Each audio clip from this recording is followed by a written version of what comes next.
வேலூர் மாவட்டம் வாணியம்பாடி அருகே வானத்தில் இருந்து எரிந்த நிலையில் விழுந்த மர்ம பொருளால் பெண் ஒருவரின் உடல் முழுவதும் எரிந்து கருகியது.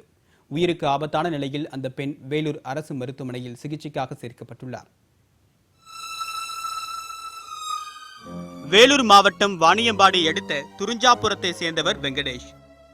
லாரி மெக்கானிக்கான இவர் வியாழக்கிழமை இரவு வேலைக்கு சென்று விட்டார். இவரின் மனைவி புவனேஸ்வரி மற்றும் குழந்தைகள் மட்டும் வீட்டில் தனியாக தூங்கிக் கொண்டிருந்தனர். அதிகாலை நேரத்தில் புவனேஸ்வரி வெளியே வந்தபோது வீட்டு முன்பு இருந்த சிமெண்ட் ஷீட் கொட்டகை மீது ஒரு மர்ம பொருள் ஒன்று வானத்தில் இருந்து விழுந்ததாக கூறப்படுகிறது. அது நெருப்பு குழம்பு போன்று எரிந்த நிலையில் பயங்கர வெளிச்சத்துடனும் அதிக சத்தத்துடனும் விழுந்து வெடித்ததாக சொல்கிறார்கள். இதில் புவனேஸ்வரியின் உடலில் 70% கருகியது. அவர் அங்கேயே அலறி துடித்து கீழே விழுந்தார். எரிக்கல் போன்ற அந்த பொருள் விழுந்ததில் சுமார் 1 கிலோமீட்டர் தூரத்திற்கு சத்தம் கேட்டுள்ளது.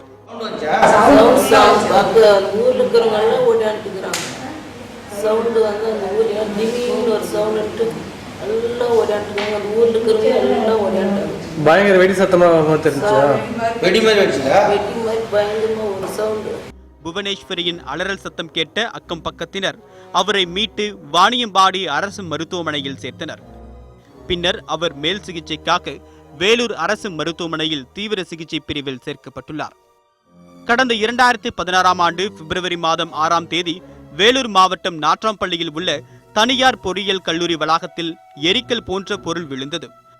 வெடிகுண்டு வெடிப்பது போன்று பயங்கர சத்தத்துடன் வெடித்து சிதறியதில் கல்லூரியின் கண்ணாடி ஜன்னல்கள் அனைத்தும் உடைந்து சிதறின.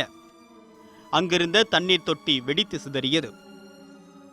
அப்போது அங்கு நின்றிருந்த வாகன ஓட்டுநர் காமராஜ் என்பவர் படுகாயமடைந்து இரத்த வெள்ளத்தில் கீழே சரிந்தார்.